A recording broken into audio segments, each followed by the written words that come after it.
Yo mga sir, kamusta? Tumitigas pa ba? Tuto Sports nga pala. So mga sir, parang sinabi na rin ni Lolo Bob Arum na mas magaling itong si pambansang kamao 8 Division World Champion Manny Pacquiao kaysa kay Naoya the Monster Inoue. Ito'y matapos sabihin niya kahapon na stupido ang idea na maglaban si Naoya Inoue at Tank Davis sa isang catchweight. Samantalang noong kapanahunan ni Pacquiao, kakapanalo niya lang noon kay David Diaz sa una niyang akyat sa lightweight 135 pounds, ay pinalaban agad ni Lolo Bob Arum kay Oscar De La Hoya sa isang catchweight. Samantalang lumalaban na noon si De La Hoya sa 154 pounds junior middleweight division.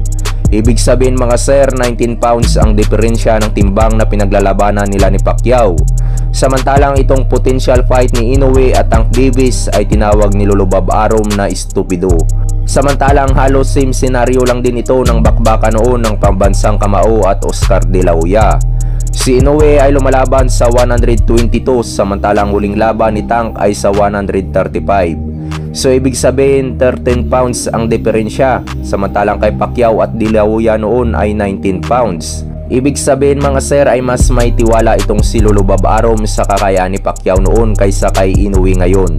Mas tested na kasi ang kakayahan ni Pacquiao noon mga sir dahil tinalo niya na noon ang prime 3 legends ng Mexico na sina Barrera, Marquez at Morales. Samantala mga sir, matapos in-knockout sa round 3 ni Elijah Pierce sa pamamagitan ng left straight pictos sa panga si Magic Mike Plania, ay pumasok na si Elijah Pierce sa top 10 ranking sa Super Bantamweight Division ng The Bible of Boxing, The Ring Magazine. Kasalukuyang rank number 9 si Elijah Pierce kung saan mas mataas pa ito ng isang rangko sa pambato natin na si Cuadro Alas Casimero.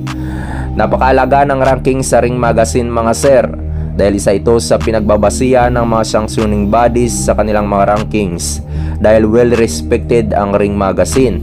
Pumasok na rin si Elijah Pierce sa ranking ng 3 major belts. Rank number 11 na si Pierce sa ranking ng WBC, rank number 10 sa IBF at rank number 15 sa WBO. Akyat pa yan si Pierce mga sir sa ranking ng WBO dahil hindi pa nag-update ang WBO ngayong month ng August. Kaya napakaganda para sa karera ni Pierce ang magandang performance niya kontra Magic Mike Plania dahil umarangkada agad sa ranking. Kasalukuyang rank number 6 si Casimero mga sir sa WBC at number 4 sa WBO. Hindi pa nakarank si Cuadro Alas sa WBA at IBF. Kaya mga isa o dalawang laban na lang si Elijah Pierce mga sir ay magpang-abot na sila ni Casimero sa ranking ng WBC at WBO.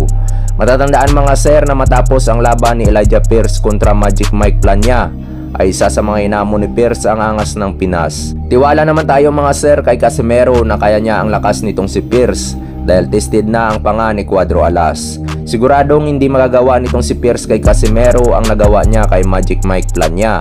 Anong masasabi niyo dito mga sir? Comment lang kayo sa ibaba. Maraming salamat po.